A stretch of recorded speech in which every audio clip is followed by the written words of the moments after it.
Hello and welcome to a very special episode of Pop Snitch Pod. I'm Rachel. And I'm Brandon.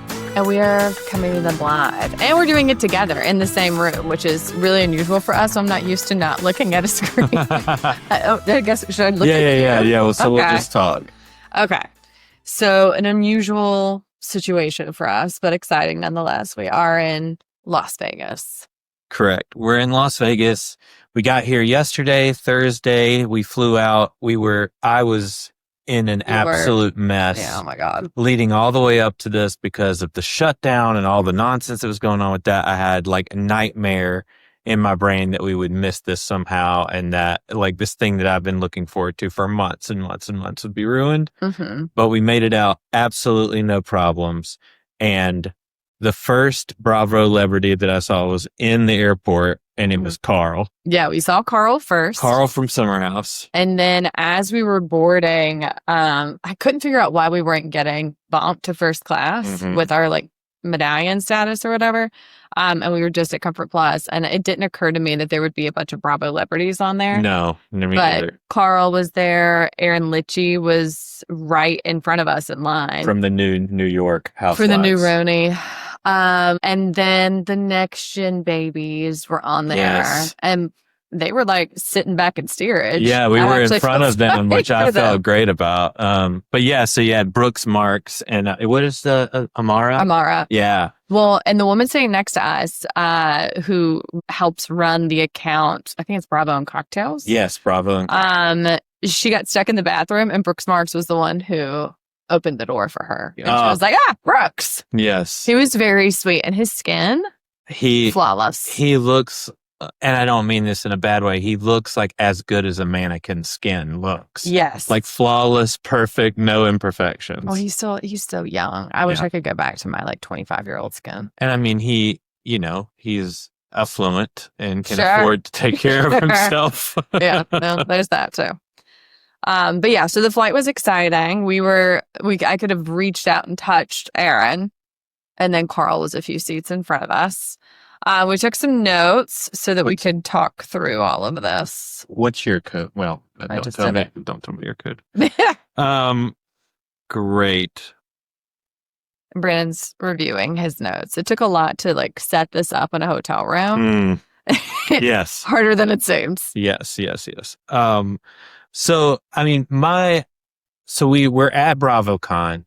This was our first day. We got in line super early. We were the first through the door.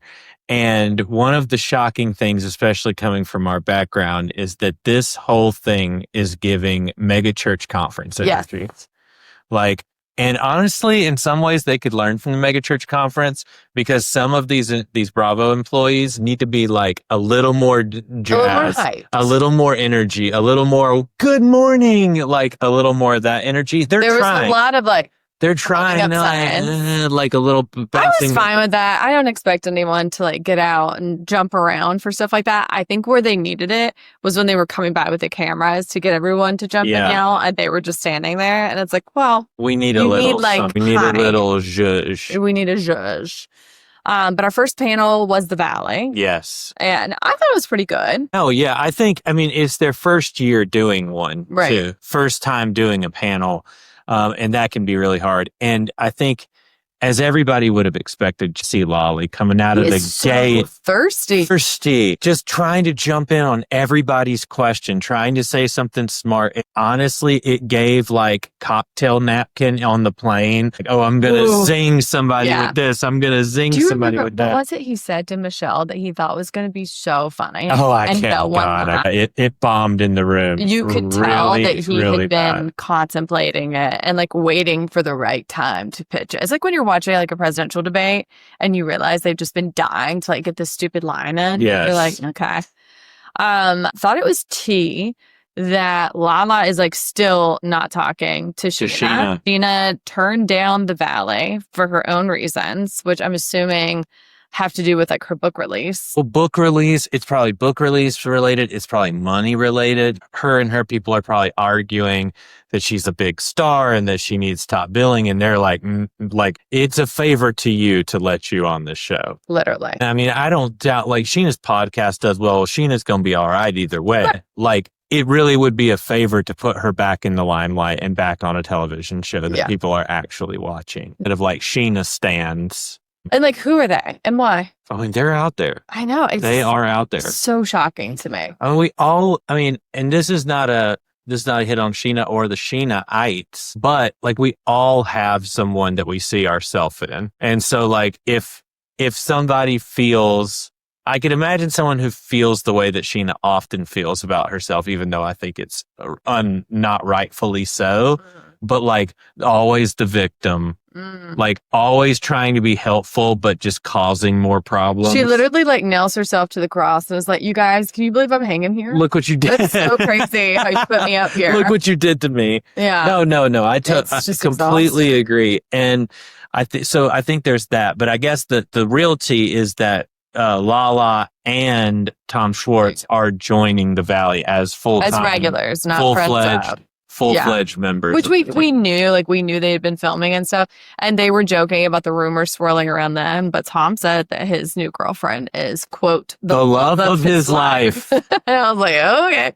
What is that noise? What do you think about that? I don't know anything about her, to be honest. And I also, I hope he does find the love of his life. I think everything about him is so wishy-washy. I'm so scared. I'm so scared for him and her and just like his life, because the thing is, he cannot stand on anything. He cannot stand on any principle. He immediately backtracks. And I think what's so sad about him is when I watched the first time through Vanderpump, I wasn't watching episode by episode. I was watching an overview of the whole series to get ready for Scandal.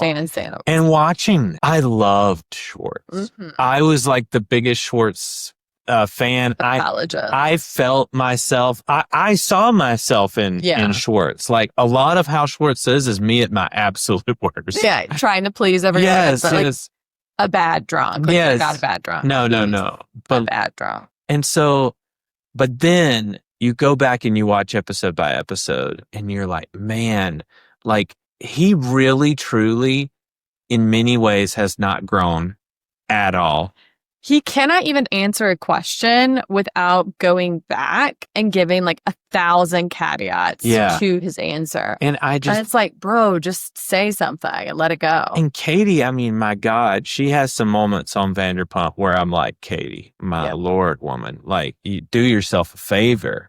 But at the same time, you look back at him and you're like, did he push her to all of it? He's so wishy-washy, so unbelievably disloyal. Yeah. Just at every turn to his own wife. Yeah. Not only cheating, but choosing every other person, including Raquel, a person that he does not know from Adam. Right. Against his wife. So, yeah, I mean. Yeah. So the other thing that caught my eye was the conversation with a fan and Nia.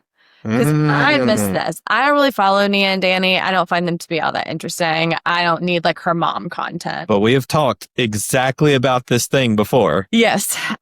So anyway, a person came up and asked the question, you and Danny talk a lot about Christianity, talk a lot about, you on the show talked about your own moments of being unhoused. And then you chose to record yourself and post a video where you said that a park was infested with homeless people. The word infested. Oh, yeah. It's doing so wild. It's doing a lot. And she was like, I'm so glad you brought that up. I've been dying to answer this publicly. So I'm like, okay, someone's working with her publicist, working with Oh, no. people. I mean, of course. And she basically was just like, I was tired. I have no excuse, but this is what was going on. I really wasn't thinking about it. I don't know why I posted it. Well, and even what you're saying as quickly and just trying to think through it as you are right now was 10 times more sincere than the rehearsed. Yeah. I'm talking about it was a mannequin came to life and talked when she got that question. Every single word she said was on her hand. Yeah. And you could tell she had been bracing for it the entire panel. And she was almost relieved that it came in that particular manner and that she could address that. But it was really insincere to me and just reflected what a lot of these people who go to church and are and the other thing we talked about was Danny saying he wanted 5 under 5. And he gives like pro-natalist, Well, like weird, I need to have a million kids and pass up my lineage vibe. well, Dan Pellegrino was asking him, like, oh, Nia, you look great. You just had another kid. You have 4 under 4. Are we going to go for 5 under 5? Like, just a joke. And Danny's like, in all seriousness, is like, I say, why not? And it's like, of course you do. You don't have to have the child. Really. And like where you go into the sound booth every day and screech. And screech as a like some sort of, wasn't he like part of the Walking Dead thing? Zombies? He's been a lot of things. And he says he's been working so hard. Oh my God. That was another thing that apparently is a plot line through the show where they were like making fun of him for being a voice actor and being like, because Nia's always like, Danny's so tired from working. And they're like, he just talks. Yeah, like literally he sits in a vocal booth. Well, he was like, this one was like really raw, my vocals. Oh my God. Like, and he's dead serious. Oh God. Like, get a grip. Another thing is like, you do realize like, it's so obvious that they don't really know the fans. Yeah. Do you know what I mean? Yeah, like their concept of what we want from them and how we're interacting with them in this parasocial relationship is not really how it is. Like, we're not fans of theirs. Like we, like in that way, maybe there are some, but like we like the drama, we like the stories, we want the tea.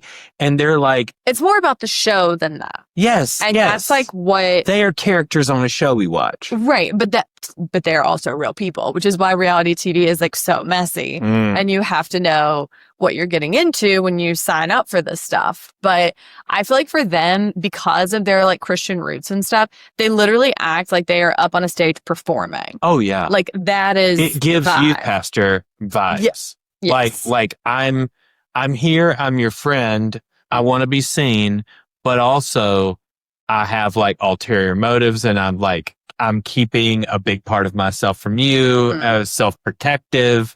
It's also so weird to me, like, when I was still in that very Christian environment, like, especially when I was a kid, like, growing up and stuff, I didn't drink, I didn't cuss, I didn't do all that stuff. I was like because I'm either in or I'm out.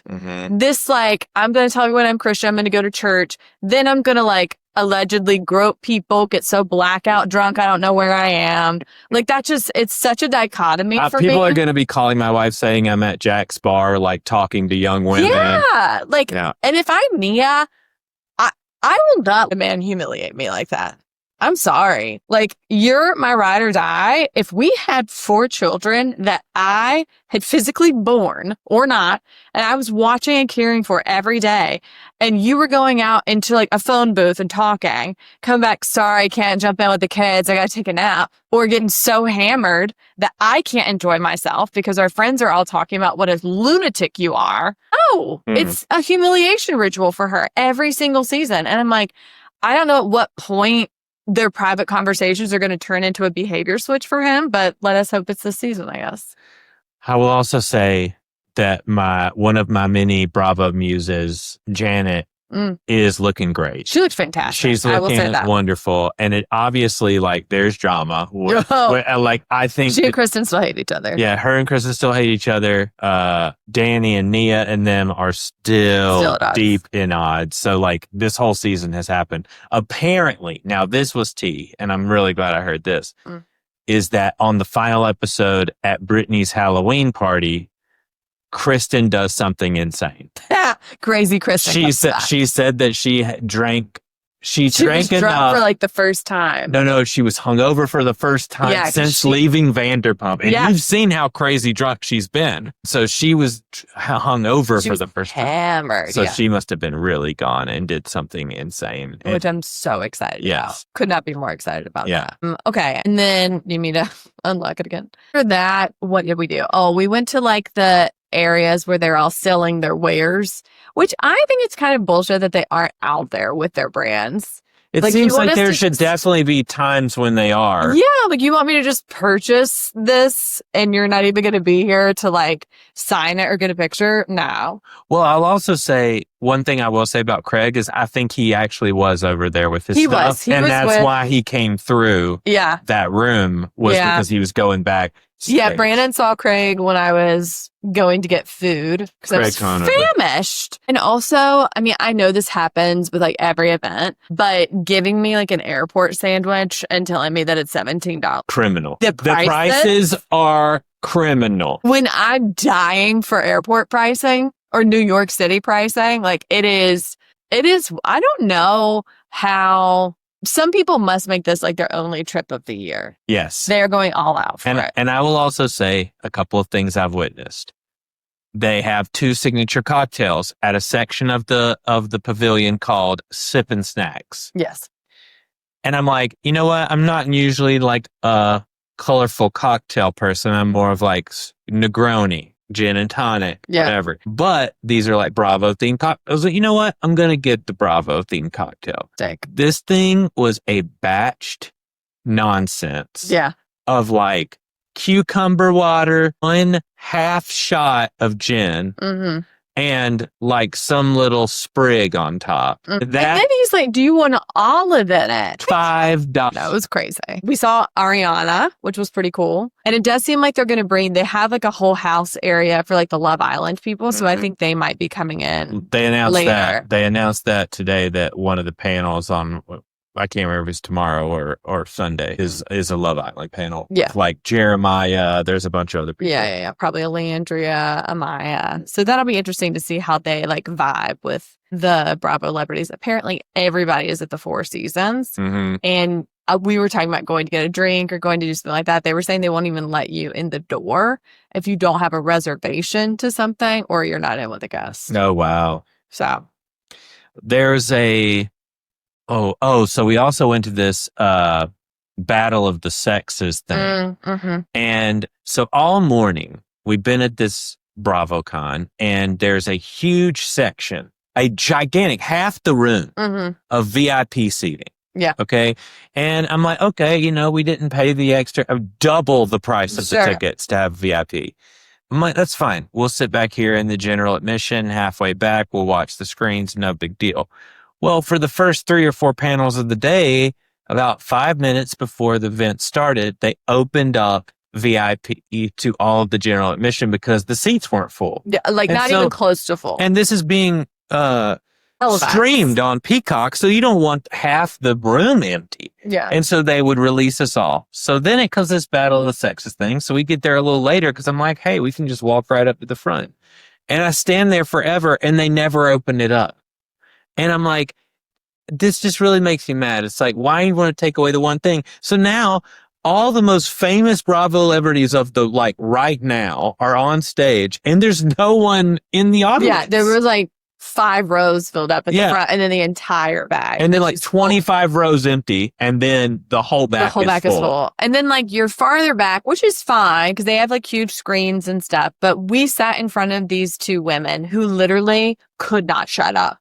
They were talking like that during the entire panel. We kept looking behind us catch a vibe. And when I tell you, it's the most meaningless conversation you could possibly imagine. It's like, oh, where are you from? Oh, Virginia Beach. Well, I'm from Virginia Beach. I lived in Virginia Beach for years. You'll never forget. Oh my gosh, this restaurant, it closed. Can you believe that? Oh, that restaurant closed. And this is in the middle of a panel. We're trying to listen to what Craig is saying about Southern Charm. They are screaming. They were screaming. So we get up and move and they are literally and I'm like, you know what? Maybe don't start pounding margaritas at 11 a.m. such that you are scream talking to someone like you're in a bar. And so we get settled into our new seats behind these people. Oh, yeah. And this is a game, okay? And I understand people often will yell out things that they want the people to guess in the game or whatever. But the woman in front of us is 2 football fields away from the stage. Nothing that she says is going to be heard. Yeah. And she is screaming at the top of her lungs over and over again. Her husband and her friend are so unbelievably drunk. They're about to fall over. Well, we've seen so many old men fall down. Oh, yeah. I've seen more old men fall down after drinking and more people on motorized scooters than I have ever seen at any other event. I have been, and I feel for it because last year, we all know, I was on my little scooter. Yes, but there's a lot. So I get it. But it is like, I have nearly been run over like multiple times. Yeah. And I would say, was there anything interesting that came out of that panel with the Battle of the Sexes? Not really. They tried to get some information out of everybody, but it was Jerry O'Connell this is what I wanted to talk about. I am a little pissed that they're streaming it. Yes. Only because like in the past, people felt a little more comfortable saying stuff because it wasn't going to be on TV. Like, would it get picked up? Of course. Huge, but like, but there's a big difference between it being televised and able to replay it. Yeah. And also somebody from BravoCon, like an insider, right, posting about like, oh, Craig said something negative about Paige. That's not that big of a deal, right, like in the grand scheme. But when it's posted on a Peacock for everybody to grab, everybody to repost, there has been, in my mind, a sense of likeness and like very like aware that I'm being filmed with all of the panels, including Andy's panel, which really pissed me off. Yeah. Well, they're all like, oh, I don't know what I can say. Yeah. I'm like, you're Andy Cohen. You can say anything. You can do what you want. Yeah. Yeah. So that part really frustrated me because I'm like, okay, I paid all this money. I waited in this line. And because they didn't even announce they were going to stream it on Peacock until after we'd bought our tickets, which is fine. It's fun to be here and like the atmosphere of it all. But it just annoys me that and we should have purchased at least one of the VIP, like going into a VIP room because you're like guaranteed to meet people. And so we did not book at the Four Seasons. No. And we didn't do that. So it's unlikely that we're going to like have FaceTime with them. Yeah, yeah. Aside from like walking past them. Right. Because like they're going all in like the golf carts in the area behind, and they have like a whole backstage press area. And I'm thinking like, you know, what really, I think something that kind of caught my eye today, and I remembered this when he started, we did a Ask Andy panel where it basically was Jeff Lewis and Andy talking about like people asking Andy questions. Mm-hmm. And Andy really gave nothing, honestly, like very little. And I remember watching, now that I've seen like all the old reunions from Roni, all the old reunions from Vanderpump, all the old reunions from some of the other shows that I've watched. And Andy has kind of shifted in the last year or two, I feel like, to being friends with the talent more. And like, he's very careful about what he says about individuals, who's his favorites, who's not his favorites, who he doesn't like, because it's burnt him in the past. But that's been part of Bravo lore. That's true. Is that the people that Andy has problems with, you know? And so like, I feel like we're losing a little bit of that.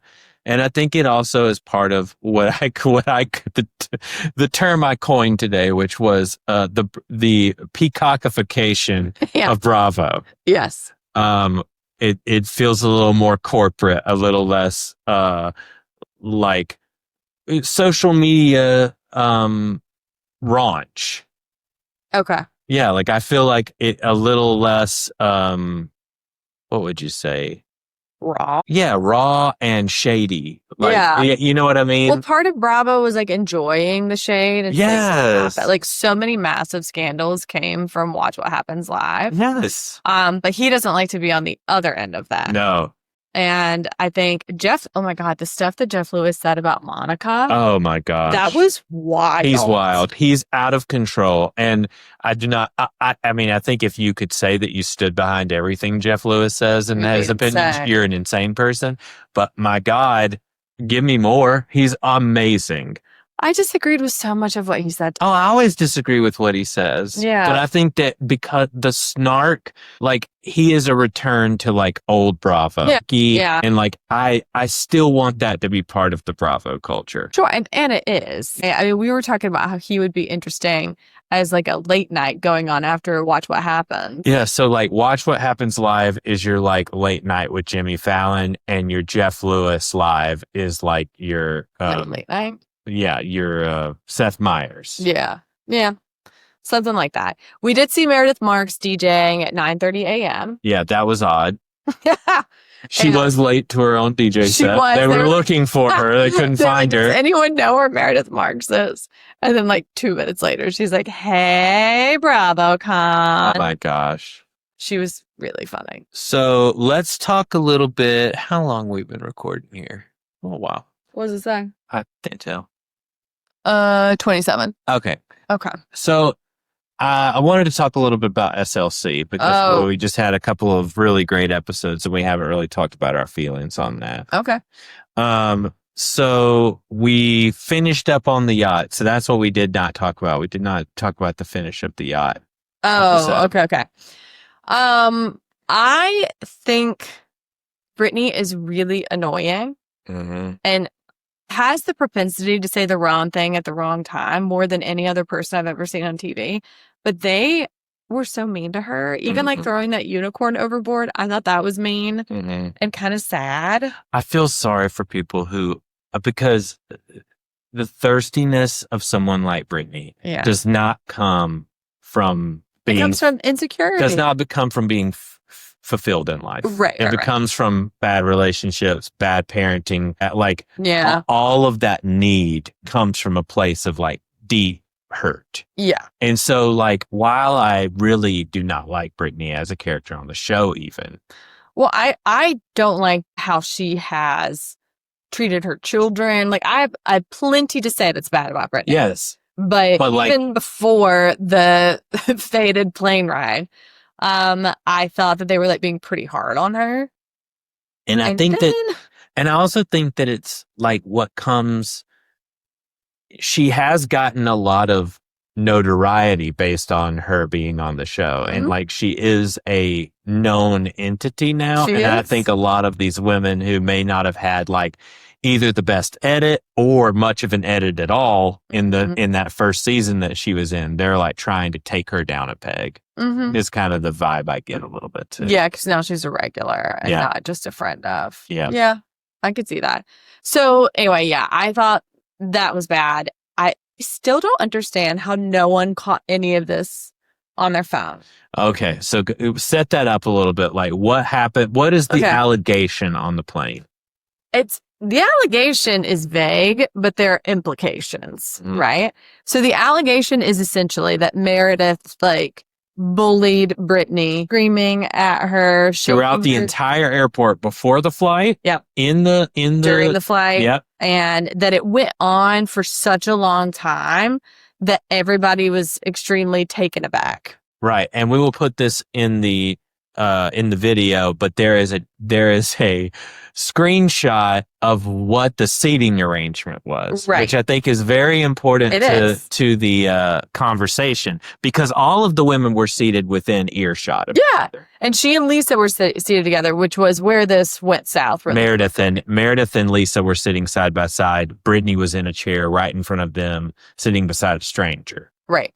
And here's what I know about pasta SLC seasons. At the airport, they like to pass out their little sleeping pills before they get on the plane. That has been recorded before, right? Yes. And so I'm guessing Meredith potentially partook in something like that, maybe had a glass of wine with it. Or a couple. And it went berserk. Yeah. Because the way everyone describes it, I hear her point about like, if I was as crazy and wild as all of you were saying I would have been escorted off, or there would have been an air marshal, or excuse me, someone would have come and like told me to stop. But it is odd that every single one of them was like, no, it was so much worse than you realize. So this is what I think. After I've watched the episode twice now, just because I like went back and was wanting to know, like kind of get a better sense of it.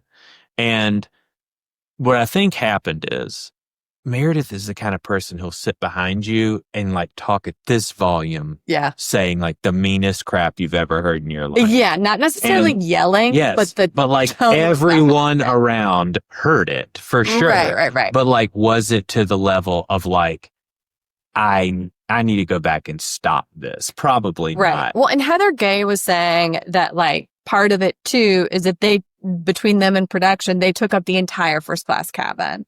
And so it was like nobody was going to complain about it. That's what she was like, some of it is just the celebrity. But then the idea that no one took out their iPhone. But that's what I'm saying. I think they all were like because they all said I was like in and out of sleep. Yeah, but my God, production doesn't have an iPhone?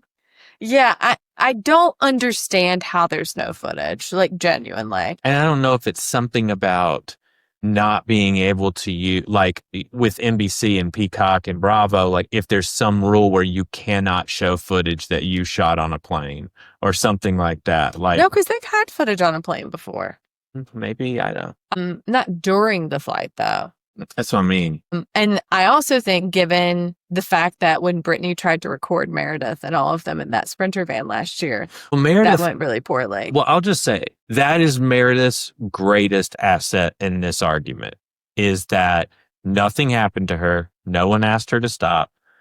There is no footage. Mm-hmm. Like there's nothing that they can say that would make me think it elevated to the level of needing to be stopped by someone because it wasn't. Yeah.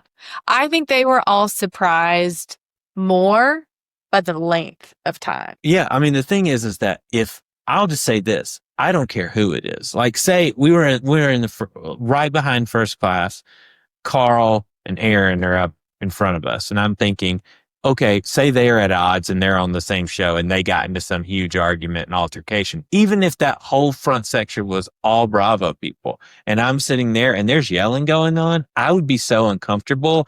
I'd be like, y'all need to do something about this. This is making me uncomfortable because I'm on a plane and there are people like getting angry and flipping out. Like I would have said something. So it's really hard for me to believe that it escalated to the point where someone in the back wouldn't have said, like, what's going on up there? My guess is that Meredith was saying really mean things that hurt Brittany's feelings. Yes, at a low volume, but would not stop. And Lisa was coming around the corner being like, give me your phone. Show her the video.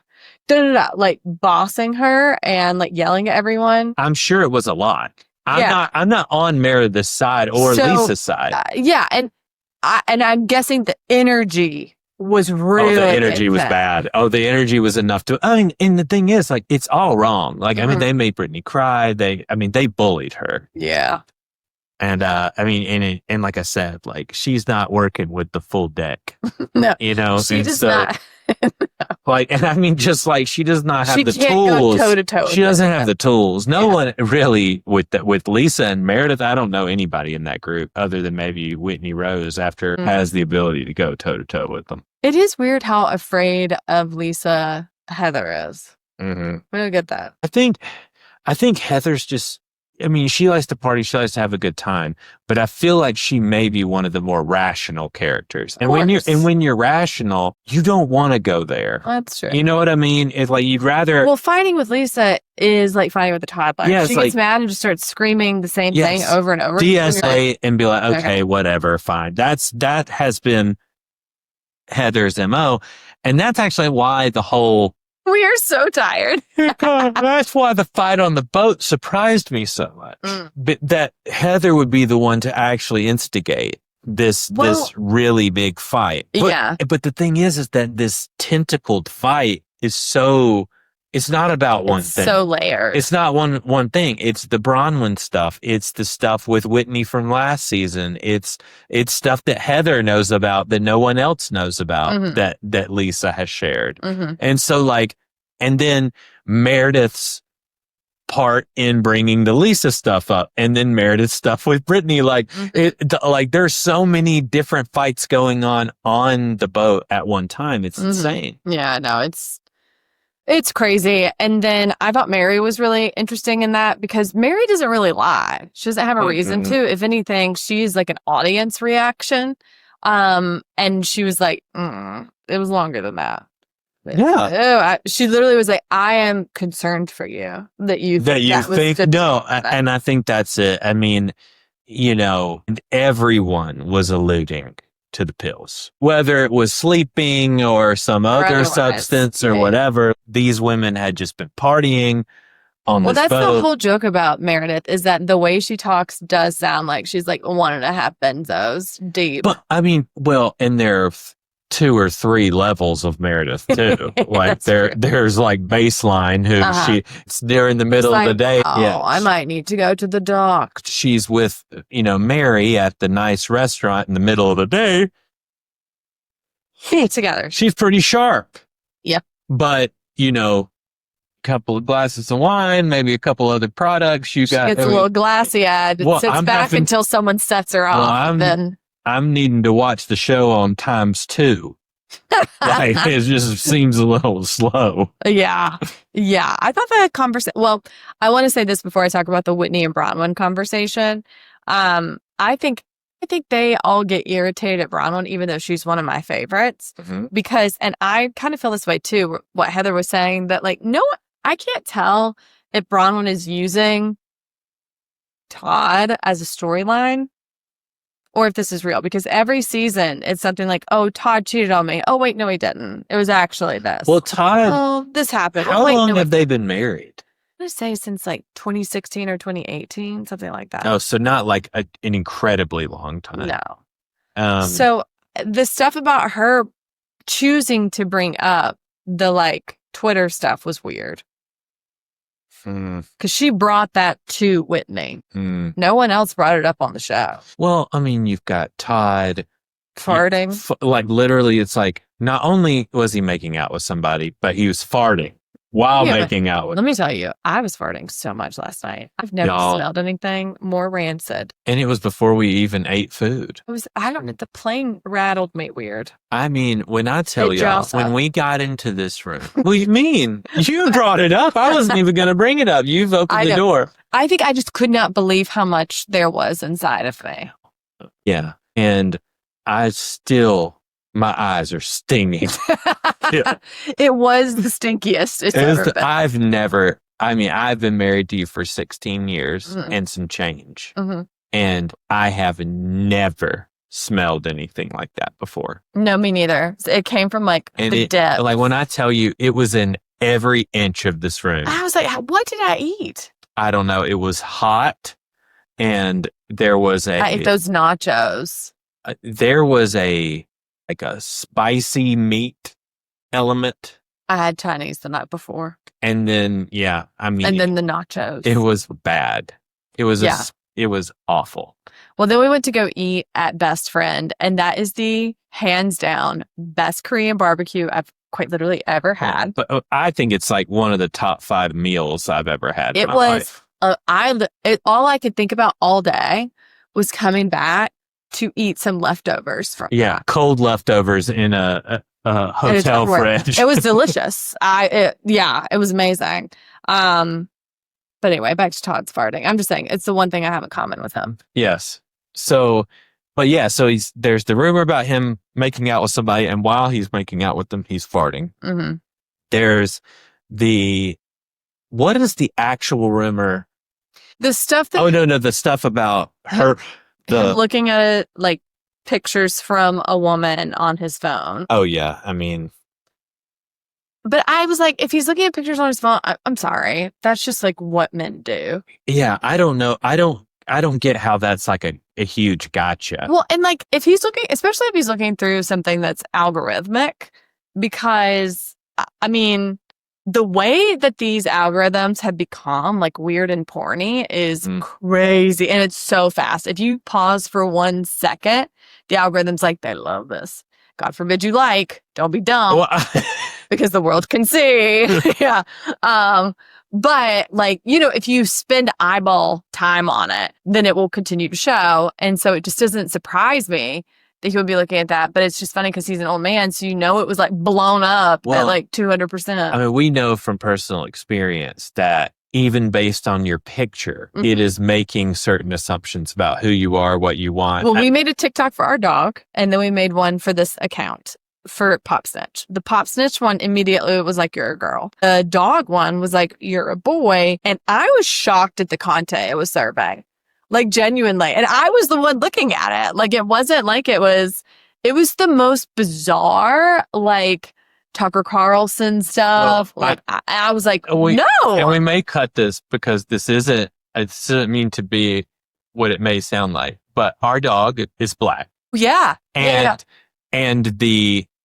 all of the content that it served him initially was of all African American people. It's still like mostly that, Yeah, which so- is why it's like fun to get on all these different algorithms yeah. and like understand what's happening online from a fuller perspective. Because if it was just my algorithm, it would be like women with crystals, someone reading your tarot, someone talking about how to like protect your 401k in trying times. Exactly. Pop culture stuff, Mhm. and that would be it. And I mean, like the thing is, like it's kind of right. Like I put in my picture and it starts sending me NFL stuff, and then I like 2 Bravo posts, and all of a sudden I've got Bravo. Like, Yeah, I got a lot of Bravo you know, content too. Yeah. I knows we're in Vegas. It Yes, it knows does. we're at BravoCon, so we're getting that content constantly. Oh, I do not like that it knows so much. It's Yeah. like no one has privacy. If you have a phone, you don't have privacy. Mm-mm. It doesn't exist. You've traded it. You have. And I'm like, I want to go back. I can't now, but I want to.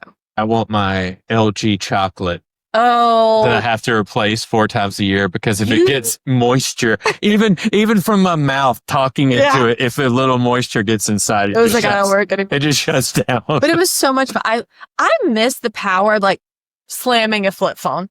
Oh yeah, just And I miss like when you do the T9 thing, I would like do it under here, having buttons. I miss that. I don't know. I feel like a sad old lady being like, there's for the good old days when I had my LG chocolate. But it was like such a simpler time, way to carry around our camera so no one like caught you. The thing I thought about today was when we were leaving those women and they were looking over Maine, I kept my eye on them to be like, I don't want them to like pull out their phone and take a picture of us and post something hateful. Oh, I didn't even think about And that. people think something that's not true. Like I think about that kind of stuff all the time. I'm gonna have to go back and watch the Valley reunion on TV because I'm in the room and people would say something. I'm like, oh, roll my eyes in the back of my head. Yeah. Yeah. It's just, I don't know. I'm sick of feeling like I'm watched all the time because I am. Mhm. And I'm nobody. People who make their money online mentally deal with that. I don't know. Even these like stars and stuff. Like I have a lot of empathy, even though I'm like, you're rich, you're famous, congratulations. I do think, especially when you're someone like Janet on a show that's like new and popular and you're the villain, like that has to be shocking. Well, yeah. And I don't think she had any clue that would come out as I think she thought they were going to be like just cute little married people. well, she tried hard with that, She did. but it really backfired on her.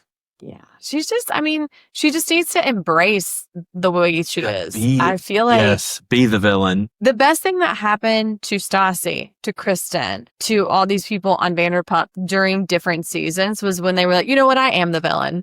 Stassi being like, you know what? I am Satan and don't you forget it. I am the devil and don't you forget it. I think like the more you own it, the more people will actually give you leeway. But she was trying to pretend to be, but she also had just had a baby. So I mean, Yeah. I don't know. Hormones are crazy. She said that today. Yeah, no, they are. Like they really are wild. She said that today. Oh man, Luke's outfit today, those suspenders and that. I liked his hair. Oh, you like the hair. I did. I thought it was cool. Okay, all right. I thought it looked good. The suspenders, there, it was giving like 1920s Paperboy. I was giving, and the shirt and the pants were giving too small. They were giving like 12.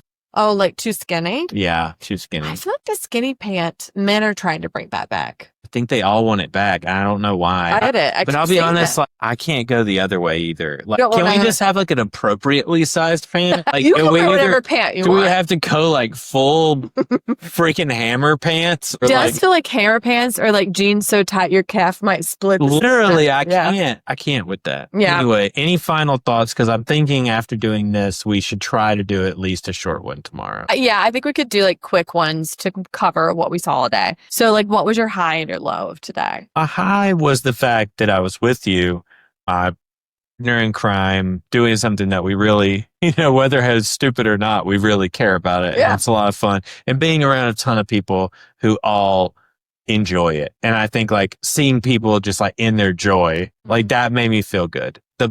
My low was the fact that it was a little disappointing. Like it wasn't everything I wanted it to be. And maybe that'll change over time. But yeah, like I was a little disappointed in the quality of the content. Yeah, I think that's my big low is that I feel like the peacockification and the live streaming has made them very tentative. They also had a lot of issues with Mike. Oh my gosh, they need a new production team on site. It's awful. And I need people to learn how to hold one. Oh, I mean, Wes kept setting his down while he was talking. Well, another thing is like the person in the back should be able to be adjusting a little bit. Like, who's watching this? Yeah, I think they have a lot going on at once. I did really enjoy walking through all of. They have some really cool setups for like photo ops and stuff that you could do. It almost feels like going to something open, U.S. Open. I swear, my brain something open. My brain is pickled. She's so tired. Oh yeah. The other thing is there's no water anywhere. Parched all the time. Yeah, Vegas, no water. The desert. The Venetian. The Venetian doesn't. One of the hotels just doesn't have water. Doesn't have water anywhere. No water. No running water. No running water. And all these people were posting about it and like freaking out. Like, I can't brush my teeth. I can't take a shower. And I was like, I would kill someone. Yeah, I would go and get a room at the Golden Nugget and say I want my money back. Yeah, I'm live out old Vanderpump. Yeah, which we went to the Golden Nugget today. I spent $20. We were there for over 30 minutes and we got 3 drinks out of it. That's true. So for $20, 3 drinks, we lost it all. Yeah. But we actually won. But we won. Because that was cheaper than 1 drink. Yes. Correct. Anywhere else. Yeah, it does feel like Disney World pricey. Oh, I always crazy. forget that this is crazy. like Disney World for adults who want to come and like set their money on fire. That's it. Which is not me. Vegas was not meant for me. It wasn't. I'm meant for like a cabin in the woods. I'm meant for like an old city that I can get out and explore, have a delicious meal, and then go back and sleep. But who knew Vegas is for me? It's very much for you. You love being up late. You love like walking through. I love walking. I love people watching. Yeah. I think that's one of the main reasons I love Vegas so much is that they're just people that, I mean. The craziest people you've ever seen. Insanity. Just popping stuff in the machines, hollering at people. When we left this morning at like 8:00, there were people going home from the night before. Oh, yeah. Like struggling to walk on the street. Yes. And I was like, that's never been me. I've never been like, what if I woke up with the dawn or I stayed out until dawn? No. I'm always like, I could lay down on the sidewalk and go to sleep. Yeah. So yeah, I think that's what I'm going to do. This is my 5th time at Vegas. I've given it all I've got. And I'm going to continue to. I might be able to turn the ship around. Yeah, maybe. You know? Maybe. And I'm having a good time. Yeah. I just am like. I have been concerned about it the entire I told you I was having a good time. Okay, but yeah, I'm doubting it. Why? Because I just feel like, I mean, I know the parts of Vegas that are not your thing. Yeah. And so, but like, I'm trying to make sure you're having a good time. No, I am. I'm enjoying all the stuff. I enjoyed most of the panels. I honestly think today I didn't understand what the food situation was going to be. I thought we were going to have time to come back and eat and go over. And when that was unavailable to me and we just like split a sandwich, that's not going to get me through until 5:00. I hear that. There ain't no way. I was just like, you weren't giving me bad vibes, but I was just like, okay, I'm not exactly sure what's happening here. What's wrong? What the vibe I is. felt medium vibes. Yeah, that's fine. I was fine. That's fine. I was expecting just through the roof vibes and it just did not give that. Oh, I'm sorry. Not you. Oh. Not you. I'm just saying, I thought the event would give us through the roof vibes. I did too. Which it did not give us. No. But now, honestly, I think I'll have a better time tomorrow because I know what to expect. My expectations have been tempered. Yeah. I understand what we bought and what we didn't buy. And I also know what works. Mm-hmm. I know how it works and I know what to do. And I think going to some of the smaller rooms where it's a little more intimate will be good tomorrow too. Yeah, I think so. We did mostly like the big panels today. Yeah. So anyway, we'll keep you guys up to date with what we decide to do. We should. Yeah, I love how I'm like, we shouldn't say. We're going to be at the Watch What Happens live tapings tomorrow night. Yeah. So when we do our recording tomorrow night, we will be talking about what happened there, what we saw there. Yeah. But so is that tomorrow and Sunday? No, it's 2 recordings tomorrow night. Oh, okay. So follow us on PopSnitch. Follow us on everything using popsnitch.com. Mm-hmm. And we will see you tomorrow. Yeah, we're posting a lot of stories, so hop on our Instagram at popsnitchpod. All right. Bye. Bye. I'm so thirsty. Get you some water. Okay.